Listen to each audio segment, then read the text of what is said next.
মাত্র দুটো ডিম ও 1 কাপ ময়দা দিয়েই তৈরি কেক। দুটো ডিমের কুসুমগুলো এক এক করে আলাদা করে নিলাম। তারপর হ্যান্ড উইক্স দিয়ে ডিমের সাদা অংশটি ফোম রেডি করার জন্য ভালোভাবে বিট করে নিচ্ছি। এই হ্যান্ড বিটার দিয়ে ফোমটি রেডি করতে মোটামুটি আমার 10 মিনিটের মতো সময় লেগেছিল। এইদিকে আমি কাগজ কেটে টিফিনে তা দিয়ে তেল ব্রাশ করে নিলাম।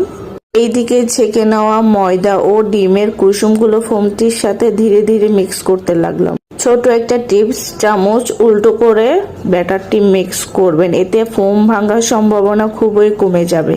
তারপর কেকের বাটিতে আমি ফোমগুলো ধীরে ধীরে ঢেলে নিলাম। এইদিকে চুলায় একটি পাত্র বসিয়ে প্রিহিট করে নিলাম। প্রিহিটের পর আমি পাত্রটি বসিয়ে দিলাম, আঁচড় কেটে দিলাম কেকের উপর। 30 মিনিট পর ফিরে এলাম।